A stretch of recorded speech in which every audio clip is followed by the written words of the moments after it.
Et bonjour à tous et bienvenue dans ce nouvel épisode de Bye Bye Patron, le podcast de l'immobilier, de la liberté et des gros billets. Et aujourd'hui, on va parler gestion pilotée de votre épargne et de vos investissements avec Samy, qui est le cofondateur de Ramify. Alors Ramify, c'est quoi? C'est une solution de gestion pilotée, donc de votre épargne et de vos investissements. Ils m'ont contacté pour passer sur le podcast après avoir pris des renseignements auprès d'eux, après m'être aussi renseigné sur Internet. J'ai pu me faire une petite opinion sur eux et je pense que c'est judicieux que vous puissiez prendre connaissance de l'activité de Ramify. Donc, je suis pas rémunéré pour faire leur promotion. De toute façon, on essaye d'être le plus transparent possible. Samy, il a refusé aucune question. On voit bien que lui, son but, c'est également d'être transparent. Donc, Ramify, ils vous permettent en fait de piloter votre épargne en fonction du risque, du rendement que vous voulez. Vous pouvez investir sur des actions, sur des obligations, sur des SCPI, donc de la pierre papier comme on appelle ça. Il y a des assurances vie en gérant, donc eux, ils vous exposent en fait quelle est la fiscalité qui va s'appliquer pour vous, comment un peu justement optimiser vraiment votre rentabilité net, donc net de frais, net de fiscalité. Donc j'ai trouvé ça très intéressant. Donc on va voir ça avec Samy. Avant de démarrer, merci pour les retours que j'ai eus sur le podcast du guide du squat. Ça vous a quand même bien fait réagir. Donc déjà, il y a Julien Julien qui propose en fait de faire du squat dans les Airbnb ou des Airbnb de squat. Voilà, vous cassez la porte au lieu de faire un squat pour vous ou alors louer un appartement qui est pas à vous, autant optimiser la rentabilité en faisant carrément de la location de courte durée dans un squat. Pourquoi pas?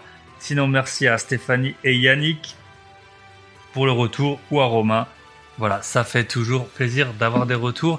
Et merci pour vos notes. J'ai à peu près une note par épisode publiée sur Apple Podcast. Donc je crois que c'est 67 notes en 69 épisodes. N'hésitez pas à équilibrer les choses et au moins que j'ai une note par épisode, ça serait quand même pas mal. Et sur Spotify, on a 81 notes, donc on approche des 100. Merci à vous. J'ai tenu, parce que j'avais fait quelques épisodes un peu longs, j'ai tenu à ce que cet épisode il dure moins d'une heure et il va durer à peu près une cinquantaine de minutes. Donc j'en suis assez content. Voilà, sans transition, je traîne pas plus longtemps et je vous souhaite une très bonne écoute avec Samy de Ramify. N'hésitez pas à me faire vos retours après avoir écouté l'épisode pour savoir s'il a été opportun que je vous présente cette solution. Bonne écoute à tous, on se retrouve après le jingle avec Samy.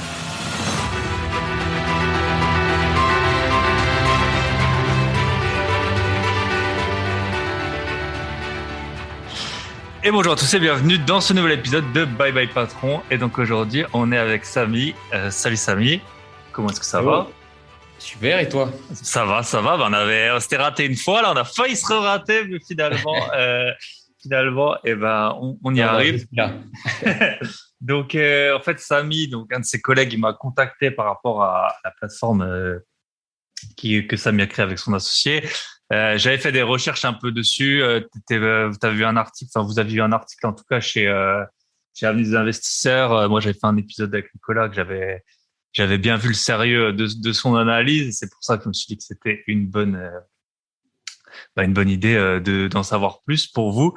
Je sais pas, nous on se connaît pas. Moi, j'habite pas en France, donc il y a plein de choses que je connais pas super bien dans tous les régimes fiscaux et tout. Donc, il faudra que tu m'éclaires peut-être, et en tout cas que tu éclaires, à mon avis, certains auditeurs qui sont pas au fait non plus de tout.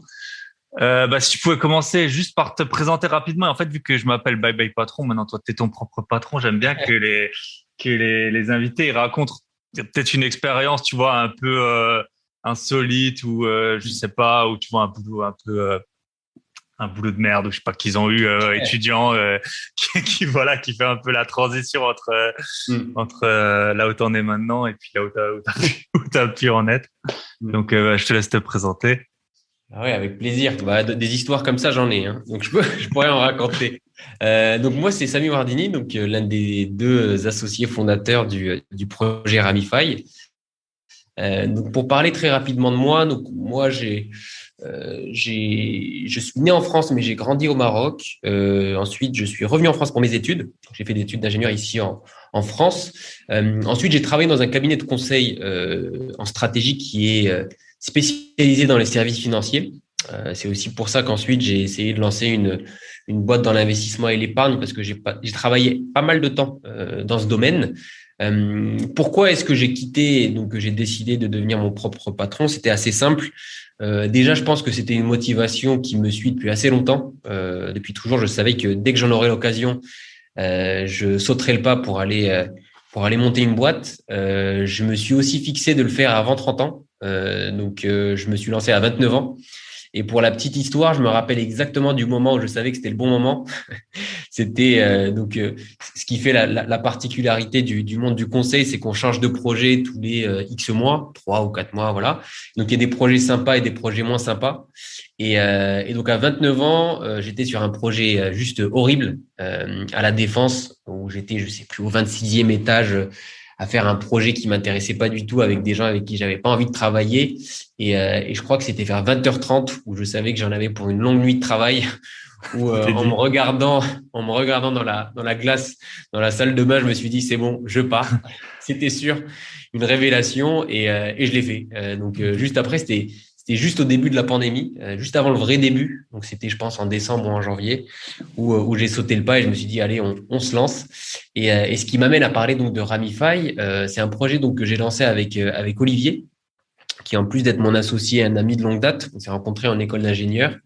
Et donc c'est en mars 2020 qu'on a commencé à sérieusement en parler et on s'est lancé, c'est-à-dire qu'on a créé l'entreprise pendant l'été 2020.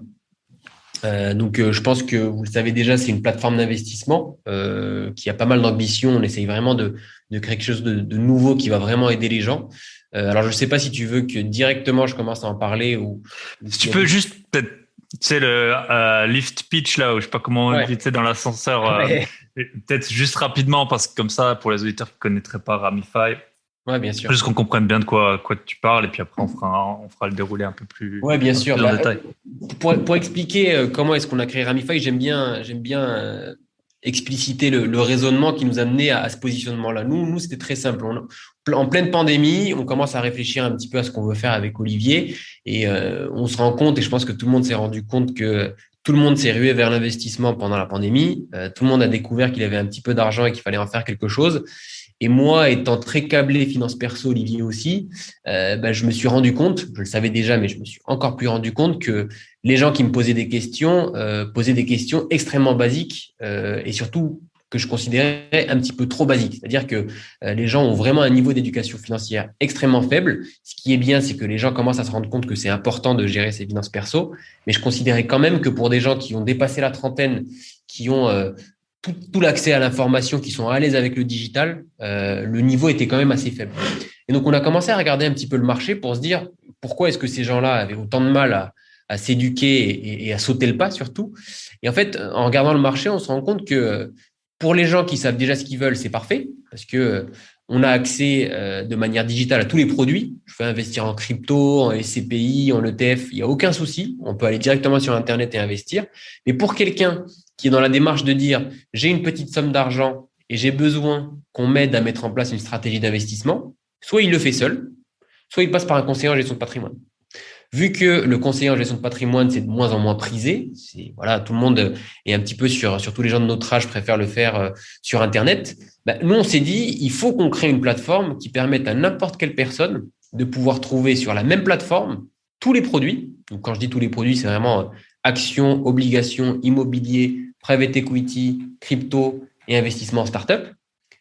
Toutes les enveloppes fiscales, donc assurance vie, PER, PEA et compte titre, mais surtout, et c'est là où nous on investit beaucoup, on travaille beaucoup, toute cette logique de recommandation, d'optimisation pour que les personnes puissent de manière autonome mettre en place des stratégies complètes en prenant en compte les frais, en prenant en compte la fiscalité et un petit peu se substituer à ce conseiller en gestion de patrimoine en essayant d'automatiser et d'aider les gens à être autonomes. Et donc, c'est comme ça qu'on s'est lancé. Et c'est un petit peu ce que fait Ramify. On propose déjà beaucoup de produits et on essaye vraiment d'être dans une démarche d'accompagnement et de conseil mi-automatisé et mi, bien sûr, via un conseiller parce que c'est important de créer un bon rapport et une bonne relation avec le client.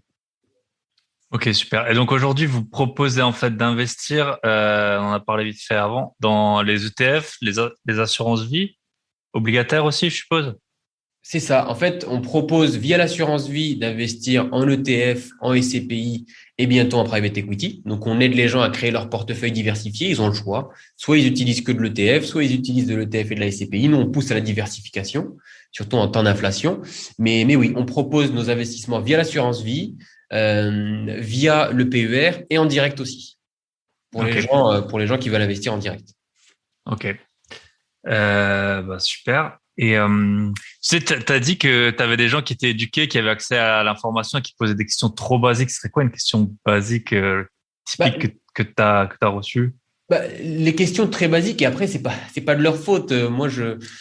Soit on aime les finances perso et on est prêt à passer des week-ends à éplucher les sites, à essayer de comprendre, soit on n'aime pas. Honnêtement, les gens qui n'aiment pas, je les blâme pas parce que c'est tellement imbuvable.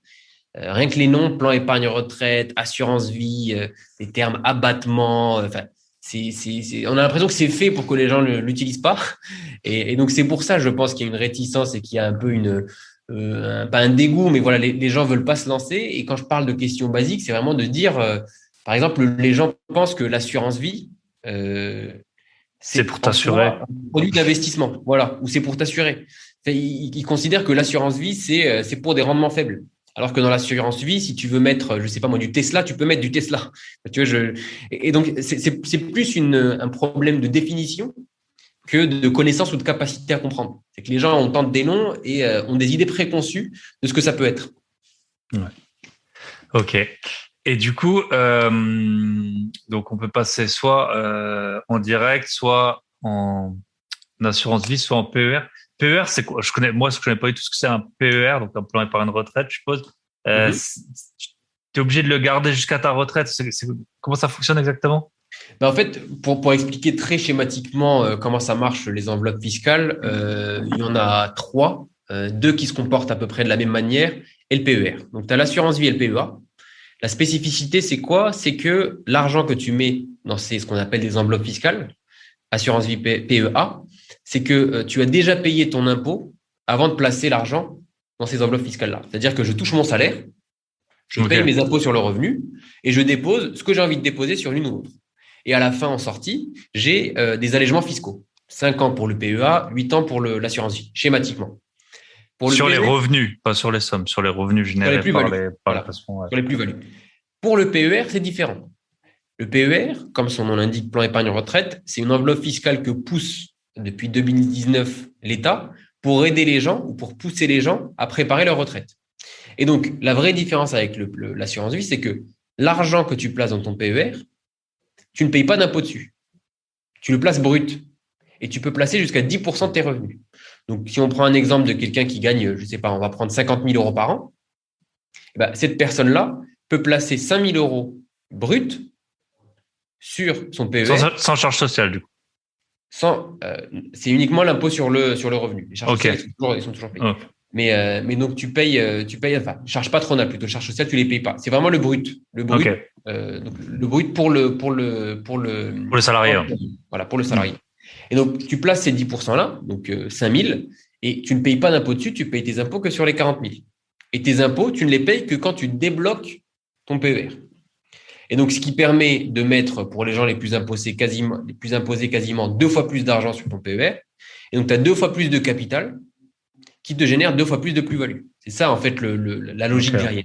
Donc, c'est très intéressant pour les gens qui se disent, écoute, moi, je sais que ma retraite, elle va être un peu pourrie. C'est souvent les indépendants, en fait, parce que les indépendants, ils n'ont pas de régime de retraite complémentaire.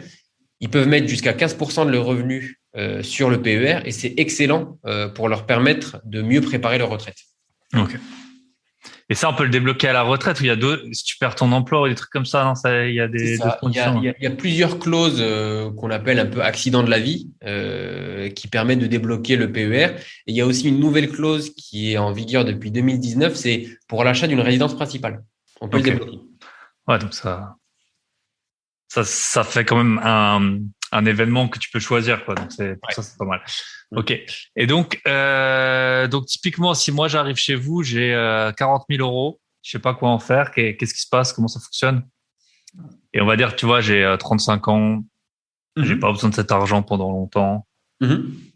Donc alors, on va te proposer une allocation optimale. C'est-à-dire que on va essayer de comprendre ton profil, de savoir est-ce que tu as d'autres investissements, parce que tu as peut-être d'autres investissements, et ça entre en jeu quand on va te proposer une stratégie patrimoniale. Et là, nous, ce qu'on va faire, c'est qu'on va venir calculer ton portefeuille idéal. C'est-à-dire qu'on va dire, au vu de ta situation, de ton appétit au risque et de ton objectif, on pense que il faut tant sur de l'action, tant sur de l'obligation, tant sur de l'immobilier, tant sur du private equity, pour maximiser ton rendement net de frais. Et ensuite, dans la mesure du possible, on va aussi te conseiller entre l'assurance vie, le PER et bientôt le PEA, parce que le PEA, on ne l'a pas encore, on va l'avoir très bientôt, comment maximiser ton rendement, cette fois net d'impôt. Parce qu'en fonction de l'enveloppe fiscale que tu choisis, tu as des allègements fiscaux différents. Bien sûr. Donc, le choix, il n'est pas facile à faire. Et nous, en fait, on le calcule pour nos clients. Et donc, ça peut donner quoi? Ça peut donner, OK, j'ai 40 000 euros à placer. Je pense qu'il faut que tu mettes 15 000 euros en actions, 7 000 en obligations, 15 000 en SCPI et peut-être un petit peu en private equity. Et ça dépendra vraiment des informations qui seront partagées par le client avec nous. OK. Et le private equity, vous le faites déjà ou c'est en projet? Oui, on le fait déjà. Okay. Et donc là, forcément, c'est pas aussi liquide. Ça, comment ça fonctionne? C'est en fait, on vous propose de rentrer, je sais pas, avec 200 000 euros sur un projet. Du coup, vous proposez, c'est des sortes de, comment on va dire, c'est des événements, quoi. C'est pas comme sur les actions où tu peux rentrer. Il y a de tout. C'est pour ça que c'est bien d'être conseillé. C'est une classe d'actifs qui est très intéressante en termes de diversification. Donc le private equity, pour ceux qui savent pas, c'est des actions non cotées. Donc souvent, en fait, tu rentres quand la société elle lève des fonds et puis tu sors soit quand elle est rachetée ou soit quand elle peut rembourser parfois les financements. Mais tu sais pas quand tu sors. Enfin, alors oui et non. En tout cas, tu sors pas quand tu veux. Tu peux savoir quand tu sors, mais Ça dépend des fonds. Okay. En fait, il y a deux types de fonds. Il va y avoir ce qu'on appelle des fonds evergreen. Ça, c'est des fonds qui sont toujours ouverts. Tu peux entrer et sortir. C'est les gros fonds. Et pour les gens qui n'ont pas l'habitude d'investir en private equity, c'est ce qu'on conseille. Parce que c'est beaucoup plus liquide, c'est beaucoup plus gros et on n'est pas obligé d'attendre la cession du fonds pour pouvoir retrouver son argent et faire de la plus-value. Par contre, pour les gens qui ont envie de prendre un petit peu plus de risques, c'est là où on va leur conseiller des fonds un petit peu plus sportifs, où là, voilà, bien sûr, on ne propose jamais d'investir plus de 15% de son patrimoine là-dessus. C'est pour avoir une poche un petit peu plus dynamique, où là, on peut aller venir chercher des fonds qui sont, comme tu l'as décrit, sur des périodes de souscription et il faut attendre à peu près 5-6 ans pour pouvoir retrouver les fonds lors d'une cession ou de rachat d'actions. C'est ça. OK. Et du coup, j'ai deux questions. La première, c'est les fonds. Je suppose ça, j'en avais parlé même avec ton collègue. Vous détenez pas les fonds en fait. Non. Ça, c'est hyper important parce que forcément, si on vous confie votre argent avec toute la confiance qu'on peut vous attribuer, on n'est jamais à l'abri que la société elle ferme. Là, dans la crypto, là, il y a 2 jours ou 3 jours, il y a Celsius, là, un énorme acteur de l'épargne crypto, on va dire, qui est en plus ou moins, enfin, pas officiel, mais voilà, c'est comme s'il faisait banqueroute quasiment. Donc, on voit bien que les rendements, c'est pas, enfin, le plus important quand on met des fonds, c'est quand même de pouvoir en disposer et de pas les perdre. Donc, les fonds, ils sont où concrètement? Alors, pour les produits assurance vie, PER, PEA, ils sont chez Apicil, qui est un assureur qui gère plus de 20 milliards et donc qui est régulé classique par l'ACPR. Ce qui est intéressant avec l'assurance vie, c'est que l'assureur est obligé de débloquer les fonds en maximum 72 heures, quel que soit l'événement. Donc ça, c'est régi par l'AMF et la CPR et aussi par la réglementation européenne. Et pour tout ce qui est private equity, en fait, la personne investit directement dans le fonds de private equity. Elle n'investit pas chez nous. Nous, notre mandat, c'est de conseiller nos clients et de les aider au fur et à mesure à soit compléter leur patrimoine, soit répondre à leurs questions fiscales ou investissement, et les aider à faire tourner leur portefeuille quand le besoin est là.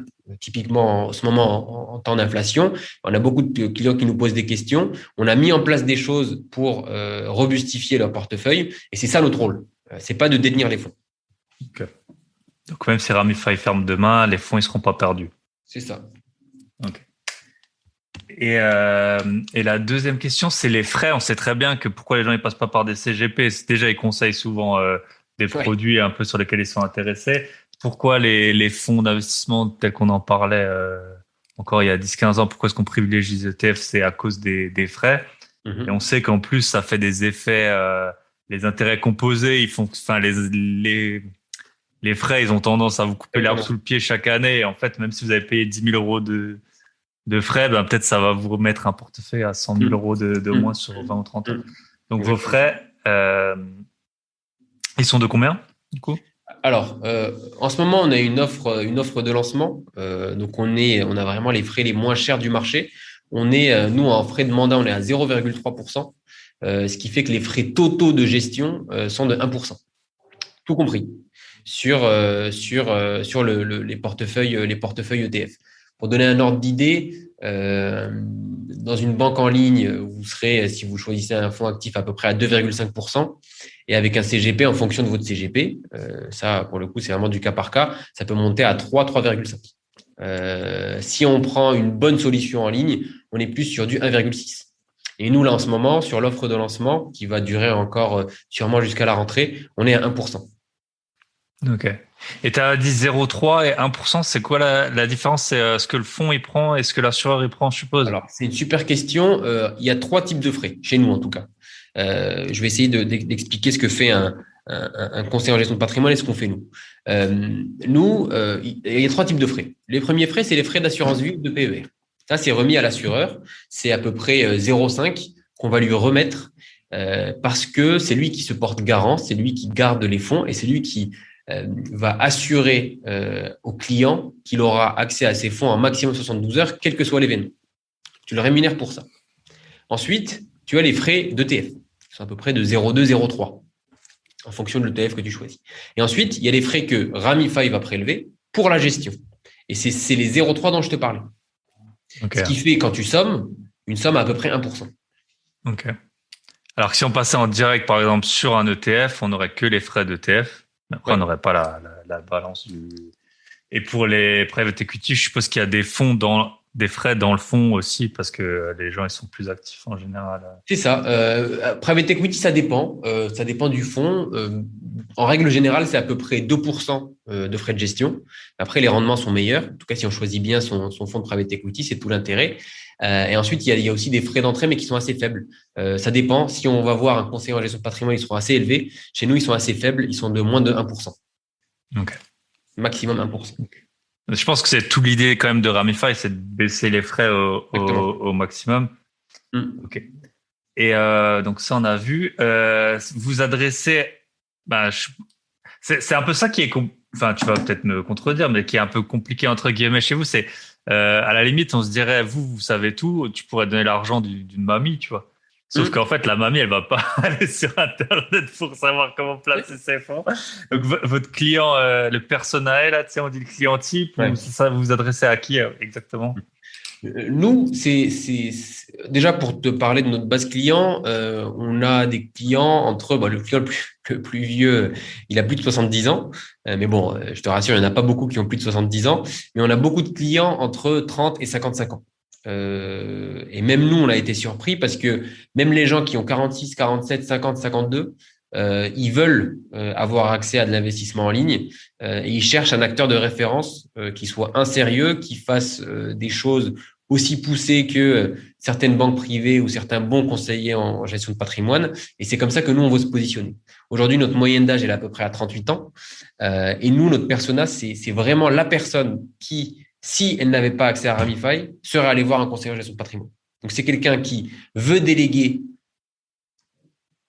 ces investissements financiers, en fait. L'investissement financier et aussi l'aspect un petit peu fiscal, mais pas au-delà de déléguer, c'est être conseiller.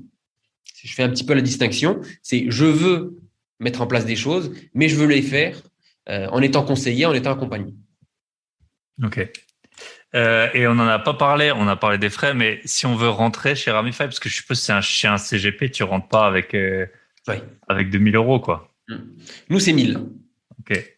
1000 euros et après, tous les mois, je suppose Ça, c'est au choix du client. C'est possible de mettre en place des versements programmés mensuels, trimestriels ou biannuels, les arrêter à tout moment, les modifier directement via l'espace client. Ok, super. Et Donc, pour reprendre le parcours, donc maintenant je sais, j'ai 40 000 euros, il y a plusieurs classes d'actifs. Vous avez du coup monté, je suppose, des portefeuilles avec différents appétences au risque, Mhm, et mhm. risque-rendement. Comment vous les constituez et puis de quoi ils sont faits, on va dire peut-être le médian, le plus Ouais, haut, le plus bas au niveau des risques et de la bien renta. sûr. Alors, comment est-ce qu'on les constitue?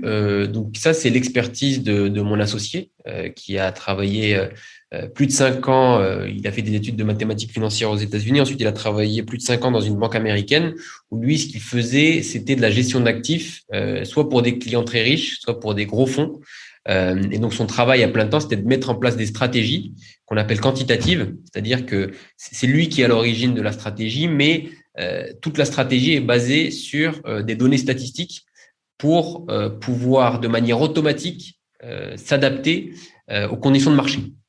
Donc, ce qu'on va faire, donc c'est ce que fait Olivier, mon associé, avec deux personnes qui travaillent avec lui, donc deux analystes quantitatifs, c'est toujours avoir la main sur les portefeuilles de nos clients. Donc, on les constitue au début en disant quelles sont vos préférences d'investissement, quel est votre objectif, quelle est votre appétence au risque. On demande au client à quelle classe d'actifs est-ce qu'il a envie d'être exposé. Il y a des gens qui disent non, mais moi, je veux juste de l'ETF, c'est pas cher, c'est facile à comprendre et je commence par là, aucun souci. Il y en a d'autres qui se disent, parce qu'on propose un autre portefeuille aussi, ce serait bien dans une démarche de diversification d'avoir en plus de l'ETF, donc de l'action-obligation, de l'immobilier, surtout en temps d'inflation. C'est un portefeuille qui marche très très bien en ce moment chez nous, parce que l'inflation via les loyers qui sont réinvestis dans les SCPI, bah, ça peut bénéficier de l'impact de l'inflation. Donc ça permet en fait d'avoir un portefeuille un petit peu plus robuste qui s'adapte un petit peu mieux au contexte actuel. Et donc ces portefeuilles, on les crée grâce à aux informations que nous partagent nos clients. Le client arrive, il renseigne ces informations-là, on lui fait une proposition.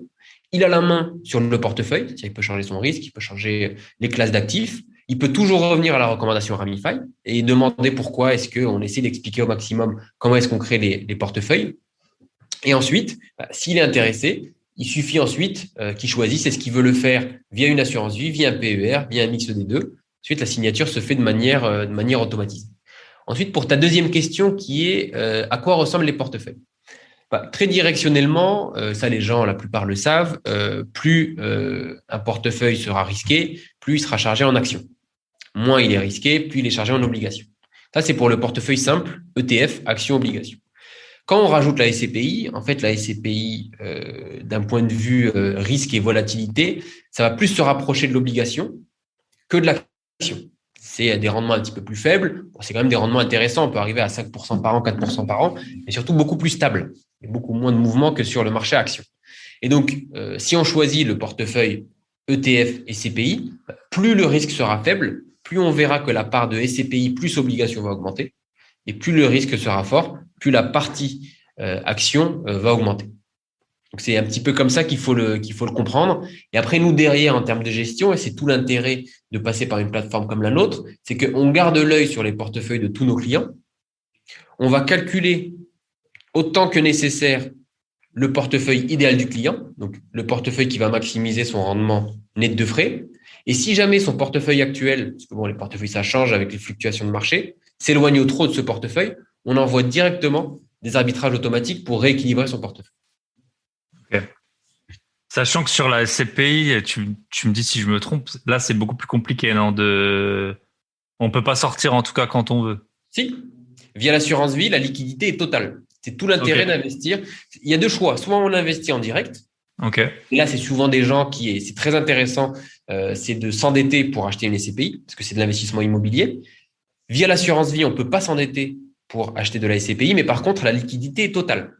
Au moment où on veut vendre la SCPI, on la vend le jour même, et c'est l'assureur qui assume ce risque de liquidité. C'est à lui, parce qu'il s'est engagé à rendre les fonds en 72 heures, à les rendre.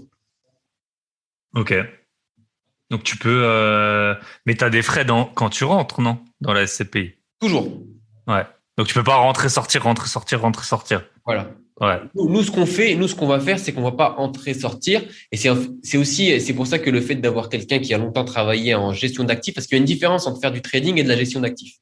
Parce que le trader, il est sur les marchés, il va boursicoter, il va faire ses calculs. Nous, notre but, c'est de minimiser les frais à long terme et de maximiser le rendement. Mmh. Donc, quand je dis qu'on va calculer le portefeuille idéal tous les jours, on le fait, mais après, on va toujours se poser la question, et c'est là où le faire de manière statistique, c'est hyper intéressant, c'est est-ce que c'est le bon moment pour acheter et vendre?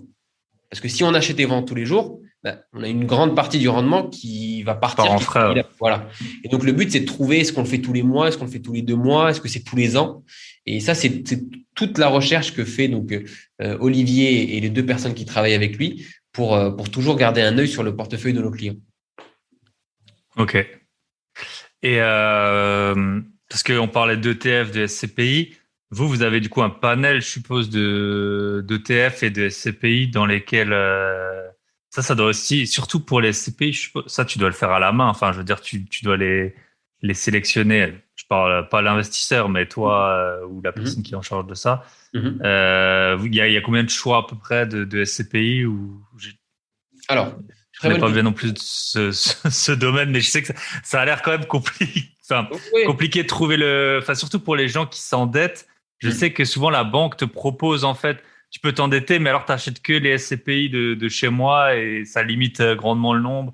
Tu as des parts qui sont parfois très élevées et tout ça. Donc, Alors, tout ce que tu dis est vrai, mais alors il y a 2 éléments. Il y a soit on investit dans une SCPI via l'assurance vie, auquel cas, nous, on a accès via Apicil et bientôt via Generali à un panel de SCPI. Et notre rôle en tant que conseiller, c'est ce qu'on fait en interne, et d'ailleurs, on documente cette recherche-là, c'est de venir choisir les SCPI qu'on considère, les plus robustes, 2, avec le meilleur rendement et le moins de frais. Donc, on fait ce travail-là. Et en fait, pour l'assurance vie, parce que ça ne sert à rien d'avoir 12 SCPI dans son assurance vie, on a sélectionné 3 assurances vie. 3 SCPI. 3 SCPI qui maximisent le rendement et minimisent les frais. Et en plus, on a essayé d'en choisir 3 de manière à ce que ce soit diversifié sectoriellement. On a bureau, locaux d'activité et la 3e, ça va être commerce. Donc, on a choisi ces 3 SCPI-là. Ça, c'est pour l'assurance vie. Donc, ensuite, en investissement direct, on a une offre beaucoup plus large. Et comme tu dis, pour s'endetter, il faut pouvoir faire un crédit, mais on n'est pas obligé de passer par sa banque. Il y a des courtiers indépendants qui vont venir financer n'importe quel SCPI. Alors, pas n'importe quel SCPI, il faut au moins qu'elle ait 3 ans, etc. Il y a des clauses, mais la plupart des SCPI. Et donc, nous, notre rôle, c'est de venir proposer à notre client la SCPI la plus en ligne avec ses besoins, la plus robuste, encore une fois, et celle qui maximise le rendement net de frais. Ok, super. Et du coup, donc on a parlé pas mal vous basez vos portefeuilles sur des data. Est-ce que tu as alors forcément, on dit toujours le passé ne présage pas de l'avenir, mais quels sont pour un épargnant, quels sont les rendements qu'on peut attendre net de tous les frais, y compris vos frais, quand je viens chez toi, toujours mes 40 000 euros pour payer ma Porsche à 50 ans. Mais écoute, de toute façon, tout le monde le sait dans l'investissement, il n'y a pas de rendement garanti. Il y a toujours des rendements espérés. Bien entendu. Et ça, nous, on essaie d'être hyper transparent. Et quand tu fais ta simulation, pour ton niveau de risque, pour le type de portefeuille que tu choisis, on va toujours te mettre le rendement espéré. Et donc, cette question, on peut y répondre, mais pour un risque donné, pour un portefeuille donné. Ouais, bien sûr. Voilà. Donc, nous, ce qu'on fait… au moins la fourchette, tu vois, à peu près du plus bas au plus haut. Quand on fait les simulations, on va donner, nous, si d'ailleurs tu le fais ou si tes auditeurs le font, ils le verront, on donne plusieurs types de scénarios. Le scénario le plus bas, il faut quand même mettre un risque. Si on prend un risque assez élevé, un risque à 7, il va être à peu près de 5% par an. Et le scénario le plus haut, il peut aller jusqu'à 20% par an. C'est ça un peu le range.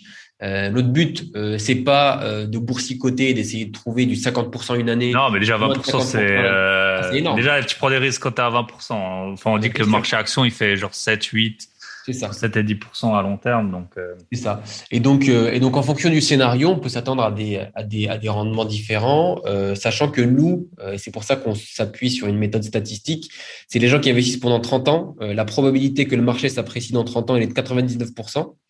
La probabilité que le marché s'apprécie dans un an, elle est de 50%. Donc, c'est pile ou face, quoi. Donc, c'est pour ça que nous, on s'adresse vraiment aux gens qui veulent investir sur le long terme et préparer, comme le ferait un gestionnaire de patrimoine, le patrimoine des gens. Ok. Ok, cool. Super. Euh, Est-ce qu'il y a un autre... J'ai toujours des petites questions que j'aime bien poser à la fin. Est-ce qu'il y a autre chose dont tu voudrais parler sur ton activité? Je pense qu'on a couvert pas mal de points. Je pense que s'il y a une chose que j'aimerais dire, c'est que le but du projet, c'est vraiment de créer une relation avec le client. Qu'est-ce que je veux dire par là? C'est de vraiment se mettre dans une démarche, pas de vente, mais de conseil. Donc nous, la plupart de nos clients, ils créent un compte sur la plateforme et ils prennent pas mal de temps pour souscrire un produit. Et ça, pour nous, c'est bon signe. Parce que ça veut dire qu'il va aller regarder tous les produits, il va regarder tout le contenu qu'on met en ligne. On met aussi en ligne beaucoup de simulateurs pour que les gens comprennent, disent, ah ouais, si je prends un PER, voilà mon rendement. Si je prends une assurance vie, voilà mon rendement. Et donc, au-delà de la vente de produits, on veut vraiment être la plateforme de référence où les gens se disent, ah ouais, OK, moi, je suis sur Amify, je peux leur faire confiance. Ils mettent beaucoup d'efforts pour me simplifier la vie et vraiment m'expliquer tout ce qu'ils font. Et c'est pour ça que je considère vraiment que c'est le projet de ma vie et un projet long terme. Parce que le but, c'est pas de monter une boîte de conseil en gestion de patrimoine et de la revendre dans 2, 3 ans. C'est vraiment de pouvoir créer quelque chose qui va pouvoir aider les gens. Parce que le contexte de retraite est de plus en plus tendu. Oh, Et, il va vraiment je falloir pense se prendre en que main tout le monde en est pour bien. avoir une retraite sympa. Voilà, tout le monde en est bien conscient. Et puis c'est vrai qu'on est dans un monde où bah là, il y a l'inflation qui pointe le bout de son nez. Alors on ne sait pas pour combien de temps. Ça complique un peu les choses parce qu'en ce moment, enfin là, on enregistre, au moment où on enregistre, il y a les taux qui remontent. Donc si tu veux investir en immobilier, les taux ils remontent. L'inflation, donc ton épargne, si tu fais rien dessus, elle baisse. La bourse, depuis le début de l'année, elle a pris moins 15% là, et les cryptos, j'en parle même pas. C'est l'Ether, je crois, il a pris moins 60%, qui était quand même un des assets là, depuis le début de Oui. l'année. Donc forcément, alors bon, Qu'est-ce qu'il faut faire dans ces cas-là? Il faut faire comme les riches. Il faut investir partout. ouais, c'est ça. C'est sûr de gagner d'un côté ou de l'autre. Ouais, voilà. Ouais, et puis t'as là. En fait, on n'en a pas parlé et je sais pas si c'est ton domaine, etc. Mais c'est vrai qu'en fait, quand on diversifie les classes d'actifs, souvent on arrive à garder le même niveau de rentabilité en baissant fortement la volatilité Exactement ça. Et c'est du exactement ce qu'on portefeuille. pousse. C'est exactement ce qu'on pousse. Nous, ce qu'on dit, c'est, et par exemple, si tu viens avec 40 000 euros, on va te proposer au moins 4 classes d'actifs. Parce qu'on Mm. va te dire qu'à risque donné, diversifié, ça augmente ton rendement espéré. C'est scientifiquement prouvé. Voilà, c'est ça. Soit tu risques donner, enfin le couple risque-rendement, il est meilleur ouais, si tu Mm. es sur plusieurs classes d'actifs. Ok, super. Bah, du coup, j'ai des questions que je pose à la fin. Mhm. Et oui, le dernier point, et je pense que c'est par rapport à tes clients et par rapport à tous les auditeurs, vraiment, il faut toujours faire attention aux frais, à la fiscalité. Il y a un truc tout bête, c'est par exemple, tu as beaucoup de gens sur les réseaux qui parlent des actions à dividendes. Selon ton broker et selon donc ton courtier et le pays dans lequel de l'action, tu as des retenues à la source qui sont pas gérées de la même façon partout. Et donc, c'est quelque chose, si tu prêtes pas attention, tu peux acheter des actions. Par exemple, moi, je sais que j'ai deux courtiers principaux, Fortuneo et deux Giro. Et Mhm. ben, la même action qui va payer le même dividende, et ben, tu vas pas recevoir le même montant parce que tu as des retenues à la source qui sont gérées différemment. Donc, je pense que c'est aussi un des points, vous, sur lequel, à mon avis, vous faites attention. Et quand tu es investisseur particulier, tu vas regarder, ah ouais, l'action, elle paye, je sais pas, 5% de dividende. Et en fait, tu regardes pas que toi, tu as peut-être récupéré que 3,8 parce qu'ils ont retenu 30%, parce que tu as mal renseigné un truc ou qu'il faut faire Mhm. les demandes. Exactement. Donc voilà. En plus il faut gérer son risque, sa fiscalité, les frais. Mhm. Ok. Bah, j'ai une question pour toi. La première, ce serait, qu'est-ce qui va faire que ton business, il fonctionne? Et en même temps, peut-être quel est donc on sait qu'il y a d'autres solutions qui existent. Il y en a pas, enfin, il y en a quelques-unes, mais, il n'y en a pas non plus des centaines par rapport à d'autres types d'investissements qui existent depuis plus longtemps. Qu'est-ce qui va faire que ton business il fonctionne et pourquoi ben, les gens ils devraient aller chez Ramify plutôt que chez un de tes concurrents? Mhm. Alors, plusieurs raisons. Déjà, je pense qu'il y a une raison marché, dans le sens où, si tu regardes un petit peu les derniers rapports de l'AMF, le nombre d'investisseurs sur les marchés a été multiplié par 4 depuis la pandémie. Mais tu as quand même 75% des Français qui considèrent qu'ils n'ont pas les connaissances nécessaires pour prendre de bonnes décisions financières.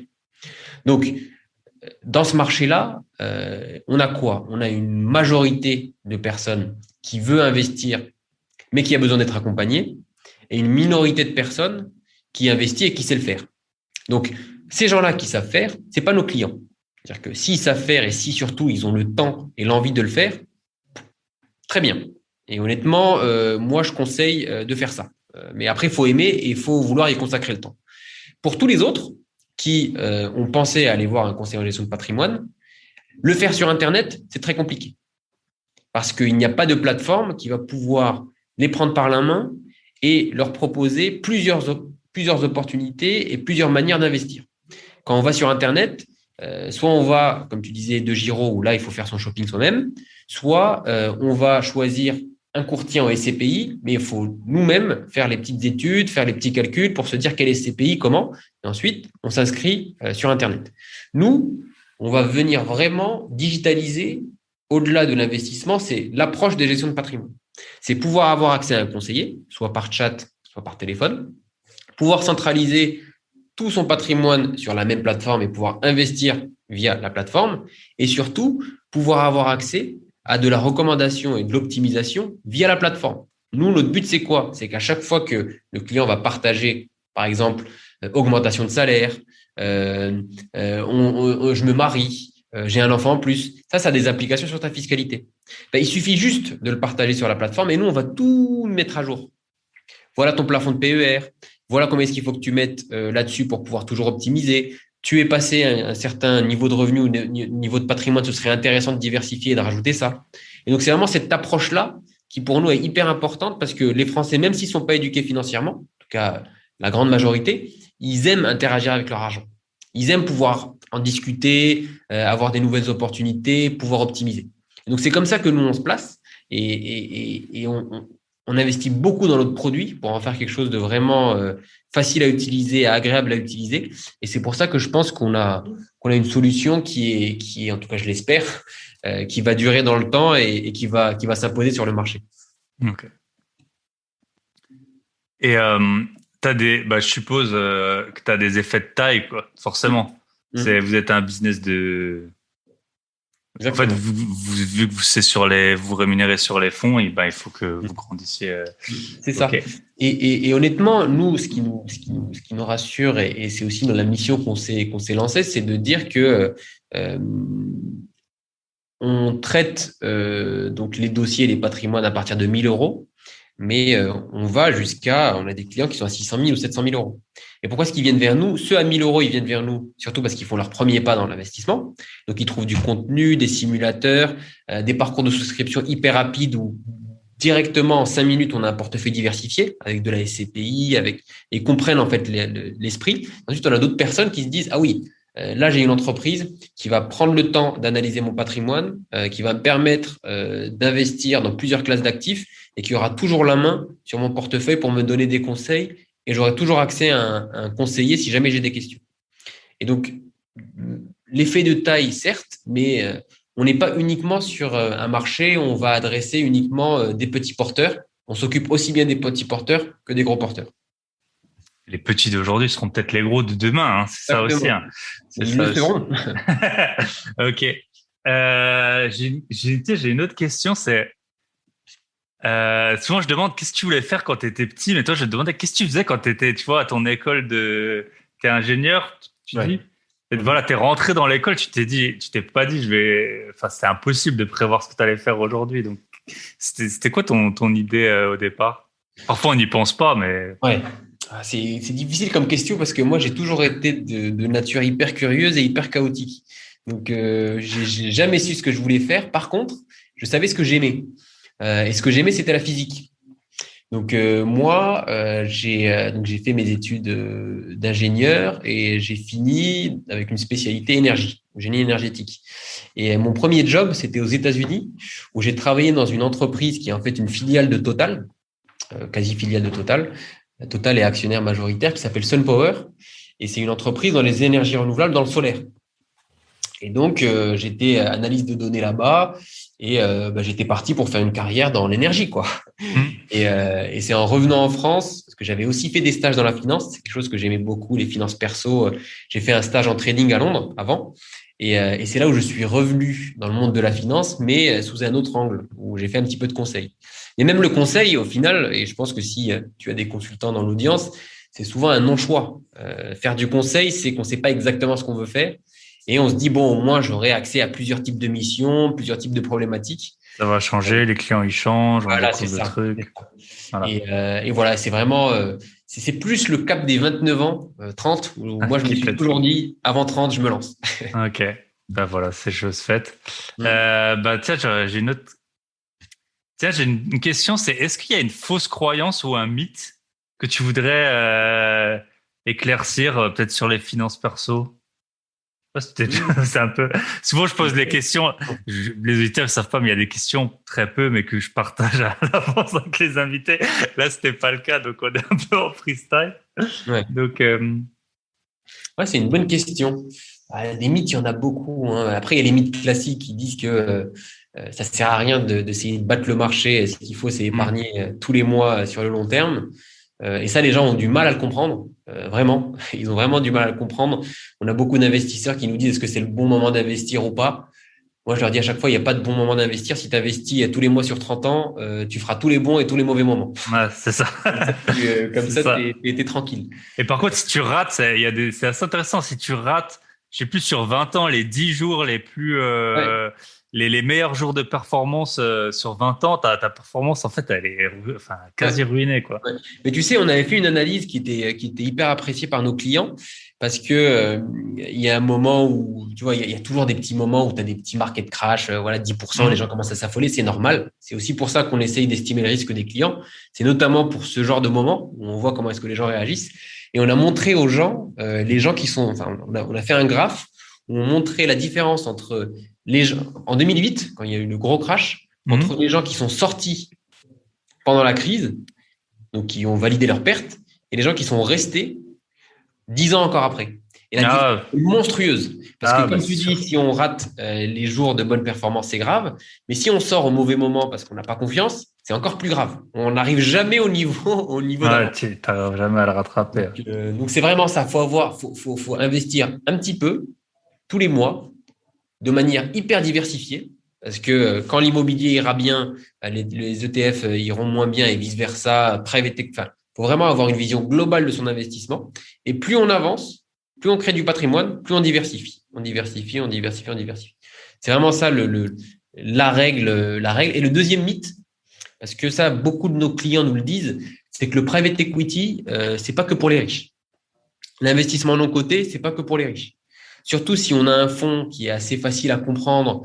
Il y a des fonds où le minimum est à 2 000 euros. On ne demande pas à 50 000 ou 100 000 euros. Mais avoir 15% de son patrimoine sur du non coté, ça ne peut apporter que du bien pour des clients qui sont en quête de diversification. Et souvent, les gens se disent, ah ouais, non, mais le non coté, c'est pas pour moi, trop compliqué, etc., etc. Il y a des fonds simples. Il faut juste être bien accompagné et bien conseillé. Ouais, et puis souvent, enfin, je sais pas, le private equity, tu vas un peu plus suivre le projet, tu vois. Enfin, Tu quand moi sais, j'ai des investissements en private equity, après tu private regardes un peu. Et private equity, c'est pas dans une entreprise en particulier. Tu investis dans un fonds qui investit dans peut-être Ouais, 150 entreprises ok, ouais, chez vous pour c'est comme ça que ça. diversifier. Ouais, voilà. Non, non, Donc on au ne moins vous conseillera lissez jamais à un le. client d'investir directement dans une entreprise. C'est beaucoup Ouais, trop risqué. c'est beaucoup trop risqué, ou alors ouais, il faut avoir pas mal d'argent et de temps et de temps. Et de temps, ouais, c'est ça. C'est ça. Ok, ok, super. Et est-ce que tu aurais un invité à me recommander? Pas ton associé, hein, parce que lui. Invité à me recommander. Bonne question. J'ai un invité, mais il acceptera pas. Pas Ok, parce qu'il n'aime pas, parce qu'il est très, très pas du tout public. ok, C'est pas quelqu'un qui aime s'exprimer ou autre, mais c'est un gars que je trouve super intéressant. En fait, c'est un gars qui est dans les cryptos depuis le début, depuis 2012, 2013. Même, il faisait partie du groupe, tu sais, Anonymous avec les masques. ok, ouais. Et Ouais, donc donc, forcément, s'il était là-dedans, il faut voilà, pas voilà, il est s'exprimer très trop. deep dans le monde un peu, dans le monde un petit peu, dans le dark web. Et maintenant, en fait, il a un profil super sympa parce il a travaillé dans le monde de l'investissement. et il s'y connaît très bien en crypto. Donc maintenant, il travaille dans une entreprise qui crée des usines de minage, mais de grande envergure. Minage de Bitcoin. Donc, ils vont aller, c'est une entreprise russe qui va aller, par exemple, je sais pas moi, ils vont faire une analyse, ils vont dire, ouais, en Finlande, l'électricité coûte vraiment pas cher, on crée une unité de minage là-bas. Et en fait, il a un profil très, très particulier parce qu'il est à la fois physicien, il est ingénieur aussi. À la fois, il a fait de l'investissement et à la fois, il s'y connaît en crypto. Et donc, il en connaît un rayon sur ce monde-là. Et en fait, les gens se rendent pas compte de toute l'infrastructure qu'il y a derrière ce monde. Ouais, c'est ça. Bah, j'ai eu un invité, Matt de Summit Mining. Donc, c'est une boîte qui fait ça. Ouais, c'était déjà intéressant. On a parlé surtout un peu de lui. Lui, il est le CEO du truc. Mais c'est vrai que tu as le côté aussi juste créer l'usine, quoi. Enfin, ou créer physiquement qui doit être très intéressant. Ok. Bah, super. Écoute, je pense que. Et allez, la dernière question. Quel est le meilleur conseil qu'on t'ait donné? Meilleur conseil qu'on m'ait donné. Alors là, il fallait me dire, je me serais préparé. Ouais, bah tu vois. On m'a donné beaucoup des conseils, mais là, comme ça, le meilleur. Ou un conseil qu'on t'a donné qui peut-être, je sais pas, dans la formation que tu as choisie, dans le fait d'aller d'un métier à l'autre, dans ta vie, faire du sport, je sais pas, aller voir ta copine. Un bon conseil qu'on m'a donné, c'est surtout quand tu es jeune, c'est-à-dire que je considère que jeune, c'est moins de 40 ans, c'est que rien n'est perdu et en 5 ans, tu peux complètement changer de vie. C'est-à-dire que il faut pas se sentir piégé. C'est ce qui arrive aux gens. Ils se disent, ah, ma carrière est lancée, je peux pas faire autre chose. En 5 ans, on peut devenir quelqu'un de complètement différent, professionnellement, personnellement. Et ça, je l'ai toujours gardé en tête, de me dire, je me lance, je fais un job, mais je sais que je suis pas lié et voué à cette voie toute ma vie. Et ça, les gens ont du mal à s'en rendre compte. Ils pensent que voilà, je suis dans un tunnel et c'est parti et je pourrai jamais changer. Ah, c'est un très très bon conseil. Et c'est vrai qu'on peut, de plein de façons, tu vois. Là, j'avais récemment Camille, qui s'appelle Investisseuse Éclair sur les réseaux. Elle a acheté en 3 ans 18 appartements et puis elle a lâché son job, tu vois, en 3 ans. T'en as, ils vont monter une boîte. T'en as, ils vont perdre 60 kilos. T'en as, ils vont. Exactement. Ouais, c'est vrai que voilà, rien n'est définitif. Enfin, en tout cas, on peut toujours rebondir. Eh ben, écoute, Samy, ça m'a fait très plaisir. Si on veut te contacter, je suppose ramify.fr. Exactement, ramify.fr. Je vous invite à créer un compte et à faire une simulation. C'est pas engageant, c'est gratuit. Vous avez accès à tout le catalogue de produits, à tous nos simulateurs, à tout notre contenu.